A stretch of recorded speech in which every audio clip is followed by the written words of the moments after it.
Radhe Radhe, good morning. कैसे हो आप सभी? आशा करता हूँ आप लोगों की पढ़ाई अच्छे से हो रही होगी और मॉक लगा रहे होंगे तो अच्छे नंबर बढ़ भी रहे होंगे। ठीक है, और आप लोग जो है इस बार सीटेट जुलाई 2025 को फोड़ के आना है। ठीक है, मैं भरोसा रखता हूँ आप पे और आप मुझ पे रखिए। जो भी सवाल कराऊंगा जो भी है सटीक एंड ऑथेंटिक रियल। ठीक है, कोई बकवास नहीं। चलिए, आज जो है फ्रिक्शन टॉपिक है, तो फ्रिक्शन टॉपिक है जितना प्रीवियस ईयर धड़ाधड़ निपटा डालते हैं।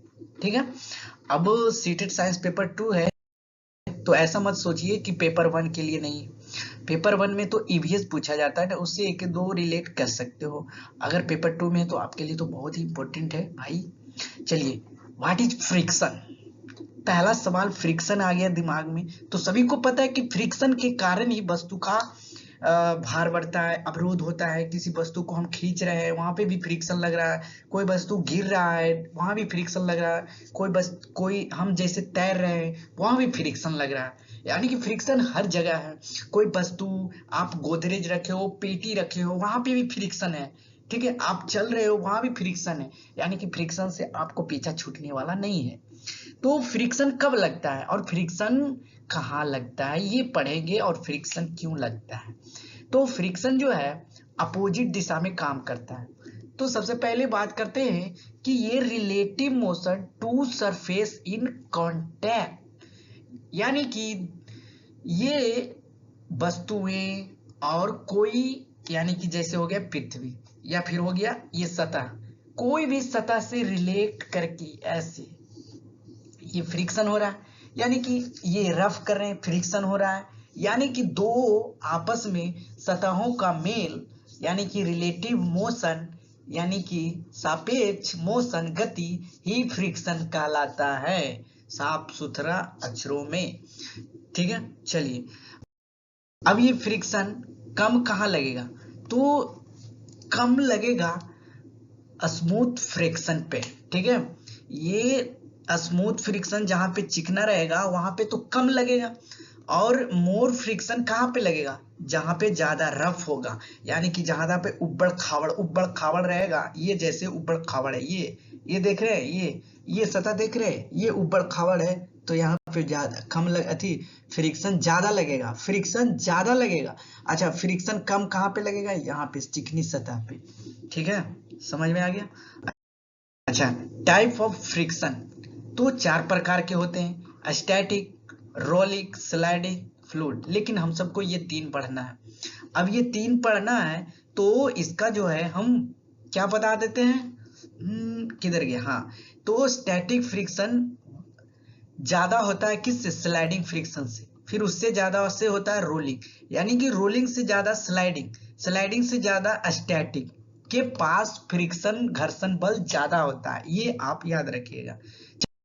चलिए, घर्षण के कारण, घर्षण किस तरह क्यों होता है? तो यह खुरदरापन, घर्षण का कारण कॉज ऑफ फ्रिक्शन, खुरदरापन, जितना खुरदरा रहेगा फ्रिक्शन उतना ज्यादा रहेगा। अणुओं के बीच आकर्षण, तो ये वस्तु भी अणु से बना है, हम भी अणु से बने हैं, वो अणु वाली नहीं, मॉलिक्यूल्स अणु। इंटरलॉकिंग ऑफ सरफेस, इंटरलॉक समझते हो, ये जैसे इंटरलॉक कर दिया, ये इंटरलॉक कर दिया, तो सतहों के असमानतों की परस्पर जकड़। चलिए, ये घर्षण को कम करने के लिए उपाय। तो आप जो है घर्षण को कम करना, घर्षण को जब देखते हैं कोई मशीन उशीन में घर्षण ज्यादा होने लगता है तो उसमें ऑयल डालते हैं। बाइक देखते हो, बाइक में चैन में देखते हैं, मतलब थोड़ा सा ऑयली चिपचिपा टाइप का मोबिल डाल देते हैं, या फिर कोई तेल आता है उसका वो डालते हैं। ठीक है, ग्रीस वगैरह यूज करते हो फीटर वगैरह में, या फिर घर में कोई बड़ा मशीन है उसमें ग्रीस वगैरह पापा यूज करते होंगे, तो वो भी क्या करते हैं? फ्रिक्शन, घर्षण को कम करने के लिए, घर्षण को कम कर, घर्षण जितना कम रहेगा उतना अच्छा से रोलिंग होगा, या फिर कोई वस्तु उतना स्मूथ चलेगा। ठीक है, यही बस। चलिए, स्टैटिक फ्रिक्शन पहला क्या हो गया हमारा? Static friction. स्टैटिक फ्रिक्शन में क्या होता है कि वस्तु स्थिर में है, वो सतह से टकरा कर रखा हुआ है, तो इस पे तो नॉर्मल फोर्स लग ही रहा है, साथ साथ ग्रेविटेशनल फोर्स भी लग रहा है।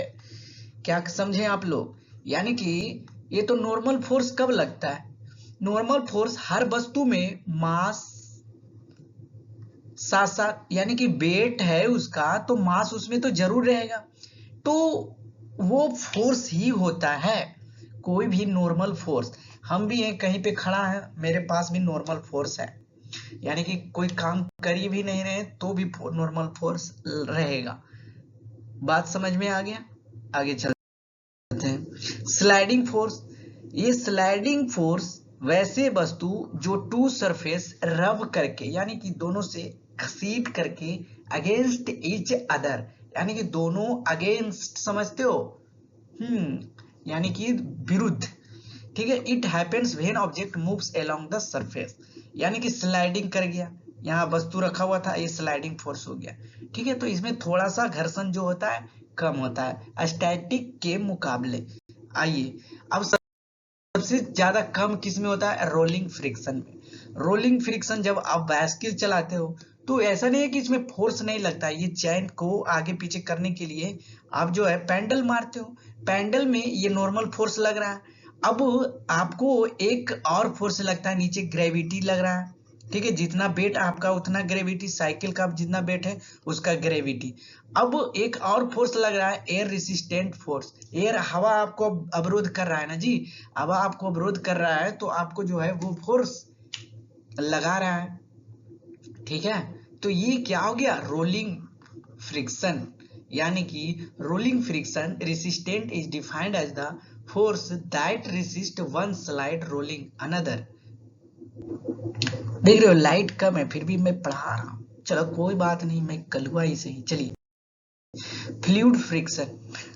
फ्लूइड फ्रिक्शन तरल पदार्थ द्वारा उत्पन्न घर्षण होता है। देख रहे हो, पानी बंदा पानी में तैर रहा है तो ये रेसिस्ट नहीं कर रहा होगा, फ्रिक्शन वाटर भी लगा रहा होगा, इसमें जो हवा होगा वो भी रेसिस्ट कर रहा होगा, अवरोध, अगेंस्ट, ठीक है। चलिए, अब सवाल की तरफ बढ़ते हैं भाई लोग। पहला सवाल आपके स्क्रीन पर ये रहा, कह रहा है कि निम्नलिखित में से कौन सा क्रियाकलाप एक्टिविटी है घर्षण को कम करने के लिए, कहता है फ्रिक्शन को, बोल रहा है फ्रिक्शन को कम करना। तो कम करना क्या क्या यूज कर रहे थे? ऑयल डालकर, मोबिल डालकर और ग्रीस डालकर, ग्रेफाइट डालकर भी आप कर सकते हो, ठीक है। तो graphite between moving part machine, तो ये भी इसका आंसर हो जाएगा। जूते को तलवे, समझ रहे हो, अथी एड़ी चोटी लगा के एड़ी लगा देते हैं। टायरों के खांचेदार नहीं, टायर रहता ही है, टायर में देखते हैं छोटे छोटे गिट्टी रहता है, क्यों? ज्यादा फ्रिक्शन लग सके, समझ गए हो? ये भाई लाइट जला ही लेता हूँ, ठीक है, मैं दिखूंगा फिर नहीं, तो लाइट जलाकर चमक लिया। चलिए, अब अगला सवाल, निम्नलिखित में से कौन सा संबंध घर्षण के परिणाम के बारे में सही है? तो ये कह रहा है, हमने बताया था SSR, ठीक है, यानी कि ये क्या हो गया? स्टैटिक, ये क्या हो गया? स्लाइडिंग, और ये क्या हो गया? रोलिंग, ठीक है। तो हमारा आंसर कौन सा हो जाएगा? पहले देखिए, SSR नहीं है, कैंसिल, SSR है, ये हो सकता है, SRS गलत, SSR ये गलत, बस SSR याद रखिएगा, ठीक है। खटा, अगला सवाल आपके स्क्रीन पर, 17 करोड़ रुपए का सवाल है। Which one of the following is incorrect पूछा है आपको। सबसे पहले सवाल जब भी पढ़िए करेक्ट इनकरेक्ट जरूर ध्यान दीजिए। कितना बार मैं फंस चुका हूँ एग्जाम में, भाई मैं करेक्ट देखता भी नहीं, ऑप्शन गया, ले हो गया, बल्ला बल्ले खत्म, ठीक है। तो स्लाइडिंग फोर्स, ये ज्यादा लाइट लग रहा है ना मेरे ऊपर, एक सेकेंड, ये सही है। मैं कलुआ देखो, कोई बात नहीं, लेकिन आपको प्रॉब्लम नहीं होना चाहिए। The sliding friction is slightly less than the static friction. कह रहा है कि देखिए स्लाइडिंग जो है less than the static friction, तो ये तो भाई सही है, स्लाइडिंग जो होता है स्टैटिक से तो कम ही होता है, तो ये सही है, कोई हटा नहीं सकते उसको। The rolling friction is less than the sliding friction, इसमें कह रहा है rolling friction is less than the sliding, ये भी सही है भाई, स्लाइडिंग से तो रोलिंग कम ही रहेगा। The fractional force is independent on the shape of any fluid. अच्छा कोई बात नहीं, घर्षण बल संपर्क के दोनों सतह पर कार्य करते हैं, ये तो सही है, ये भी सही है। पूछा है कौन? ये क्या कर रहा है? वस्तु के आकार पर निर्भर नहीं करता है, करता है दोस्तों। आइए अगला सवाल। The force of friction between two surface increase if the, करा है दो सतहों के बीच आकर्षण बल बढ़ता है। कब बढ़ेगा भाई? दो सतहों के बीच आकर्षण बल बढ़ता है, कब बढ़ता है? आप जवाब दीजिए। सतहों को चिकना बनाकर, फ्रिक्शन तो सतहों को चिकना बनाकर नहीं, रफ बनाकर बढ़ाया जाता है, यानी कि खुदरा बनाकर। ठीक है, खुदरा समझते हो? खरोद दिया, ये खुदरा टाइप के, देखिए ये खुदरा टाइप के, चिकना टाइप के, ये हो गया। लिब्रिकेंट स्नेहक लगा सकते हैं, ये तो सही है, हमारा आंसर भी मिल गया पहले ही। सतह को खुदरापन बढ़ाई जाए, घर्षण बल बढ़ता है। अरे भाई ये तो कम करता है ना, तो ये आंसर कहां से हो जाएगा? ठीक है, तो हाँ, कुरेद कर किसी चीज, सतह को कुरेद कर उसका फ्रिक्शन बढ़ा सकते हैं। ठीक है, फ्रिक्शन बढ़ा सकते हैं। यार चोट लग गया नीचे। वाह, ठीक है। अगला सवाल आपके स्क्रीन पर ये रहा। निम्नलिखित में से कौन घर्षण को कम करने में मदद करता है? Which of the following helps in reducing friction? भाई फ्रिक्शन को कम करना है तो स्नेहक लगाकर, इसमें तो आंसर हो जाएगा ना ये। चलिए अगला सवाल। The frictional force acting on body before it start moving is called. किसी वस्तु के चलने से पहले उस पर कार्य करने वाला घर्षण बल कहलाता है। तो किसी वस्तु के चलने से पहले the fractional force acting on body before it start, यानी कि वस्तु रेस्ट में है। वस्तु रेस्ट में है तो हमने क्या कहा था शुरू में बचवा? भैया, भाई बोल लेंगे, बचवा नहीं, सॉरी। ठीक है भाई लोग, हमने शुरू में क्या पढ़ा था? रेस्ट वस्तु में है, आप ऊपर से दनादन आए, उसमें धक्का मारने लगे, यानी कि इट शुरुआती में स्टार्ट करने लगेंगे, तो कब क्या लगता है? स्टैटिक लगता है, स्टैटिक फ्रिक्शन। क्यों? क्योंकि वस्तु में उस समय जो है ज्यादा फ्रिक्शन रहता है, क्योंकि वस्तु तो रुका हुआ है, इस पे ग्रेविटेशनल फोर्स भी लग रहा है, इस पे नॉर्मल फोर्स भी लग रहा है। ठीक है, जो वस्तु का भार है वो भी लग रहा है। ठीक है, अच्छा अब कह रहा है, ये सवाल बना हुआ है लगता है। चलो, लकड़ी एक टुकड़ा मेज पे विराम अवस्था में रखा हुआ है, समझा देता हूँ। ठीक है, आंसर तो आपको पहले ही टिक मारा हुआ है, कोई विराम अवस्था में रखा हुआ है। ठीक है, टुकड़ा मेज पर, ये टेबल हो गया भाई साहब, इस पे एक लकड़ी का टुकड़ा रखा हुआ है, विराम अवस्था में है, तो इस पे क्या केवल गुरुत्वाकर्षण फोर्स लगेगा? नहीं, gravitational force and normal force दोनों लगेगा। चलिए एक और भी, पछताइएगा आंसर ये मार दीजिएगा, तो हम पहले ही आंसर गलत मार के आया हूं। Gravitational force, normal force and static force तीनों लगेगा ना जी, लेकिन कौन सा बल उसे प्रभावित कर रहा है ये पूछा है। ठीक है, प्रभावित, स्टैटिक फ्रिक्शन कब लगता है? जब कोई वस्तु, हाँ, जब तक रेस्ट स्टार्ट नहीं हो जाता है, जब तक कोई वस्तु स्टार्ट नहीं हो जाता है, वस्तु रेस्ट में है तो ठीक है, जब तक कोई स्टार्ट नहीं हो जाता स्टैटिक नहीं लगेगा। तो आप फिर से कंफ्यूज हो गए, ऑप्शन 2 ही सही था भाई लोग। चलिए अगला, गलत कथन को चुनना है। ठीक है, वीडियो हमारा टारगेट वही 20 मिनट का, 20 मिनट में आराम से कर लेंगे सारा सवाल। ज्यादा सवाल आता नहीं, हर शिफ्ट में 1-2 सवाल रहेगा, एक रहेगा ये sliding greater than, rolling greater than, हाँ वो मस्ट रहेगा, आपको वो वाला ध्यान दीजिएगा। ठीक है, पेपर 1 हो पेपर 2 हो, दोनों में रहेगा।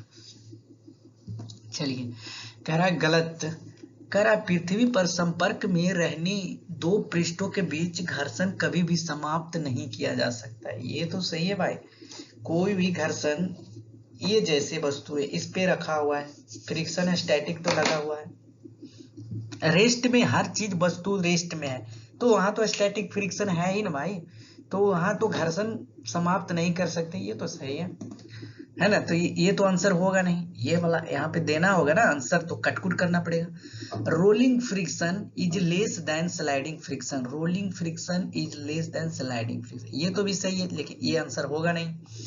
द फ्रिक्शन फोर्स क्या कह रहा है, the friction force an object moving through fluid depends upon its shape, shape पे तो डिपेंड करता है ना जी, तो ये भी आंसर नहीं होगा।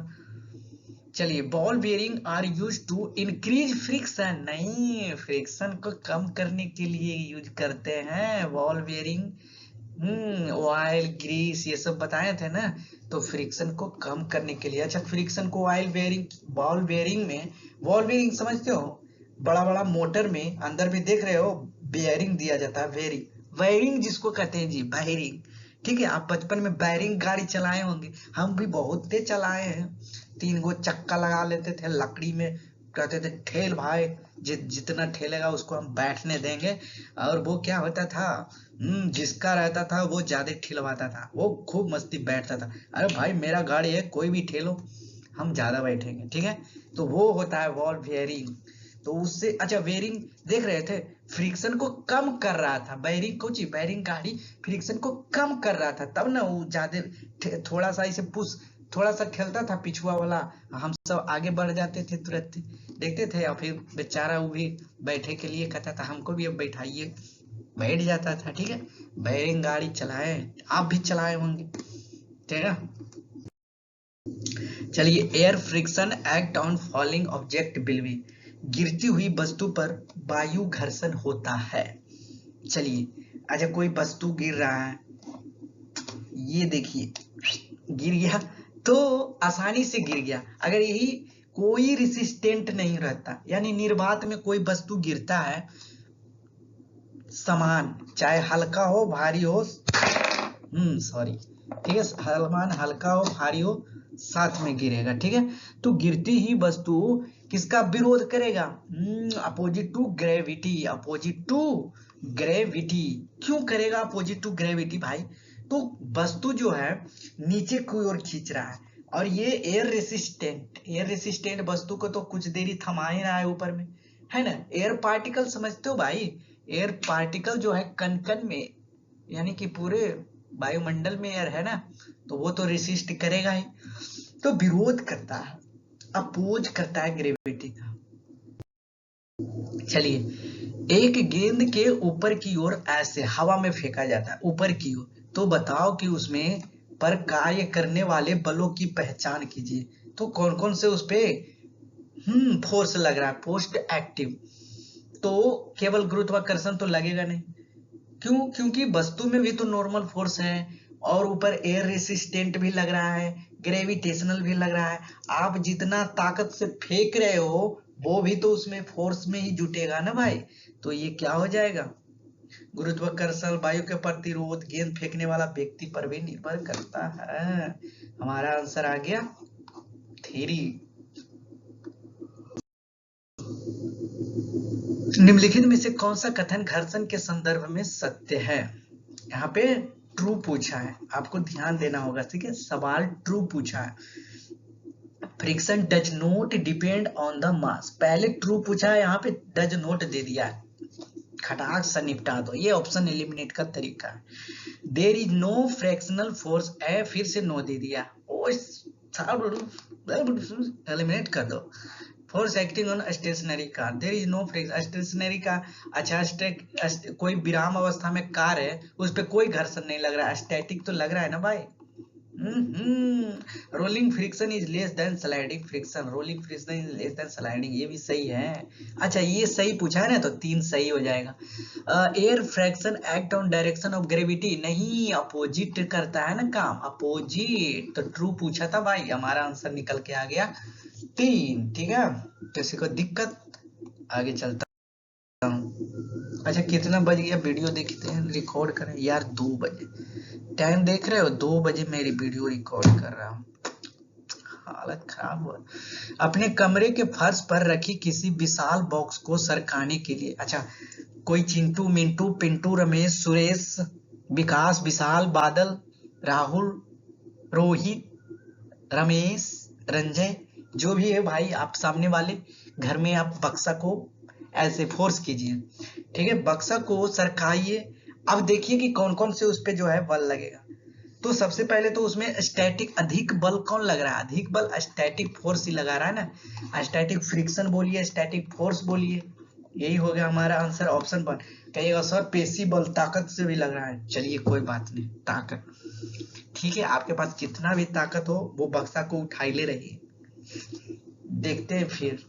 वो तो रखा हुआ स्टैटिक में तो कितना देरी से कितना साल से रखा हुआ, लेकिन आप थोड़ा सा भी नहीं 4-5 सेकेंड भी नहीं टिक सकते हो भारी अगर सामान रहा तो। चलिए, if an object is lying at rest on surface which of the following can be concluded about force acting on the it. यदि किसी सतह पर वस्तु विराम अवस्था में है तब उस पर कार्य करने वाला बल के विषय में आप क्या निष्कर्ष निकालेंगे। तो उस पर कोई बल कार्य नहीं करेगा, ऐसा नहीं भाई, ऑप्शन में नो आ जाए या पूछे ट्रू तो पहले ही उसको भाई साइड ऐसे बोल देना, ठीक है। युग्म पेयर ऑफ रेसिस्टेंट तो काम कर रहा है ना, पेयर ऑफ, हाँ pair of act on object ये कर रहा है, कौन कौन, नॉर्मल फोर्स ग्रेविटेशनल फोर्स, तो मल्टी में काम करता है, मस्कुलर फोर्स भी लगा हमारे ताकत में मिल के काम करा, एयर रेसिस्टेंट भी काम किया, ठीक है। तो बहुत सारे हो गए ऑप्शन 4। अब हो गया वीडियो, तो वीडियो देखने के लिए धन्यवाद। लगता है 1 मिनट ज्यादा हो गया, 21 मिनट का, इसके लिए सॉरी। 20 मिनट का टारगेट है हम लोगों का, हम लोग भाई मिल के बहुत ही अच्छे से पढ़ाई कर रहे हैं, तो हमको लग रहा है कि चैनल को सब्सक्राइब भी आप अच्छे से कर रहे हो, हमको पता है, ठीक है। तो वीडियो अच्छा लग रहा है तो आप शेयर भी कर सकते हो, जरूरी नहीं है, लेकिन आप देख के लाइक का बटन दबा दीजिए, ठीक है। मिलते हैं भाई, जय हिंद।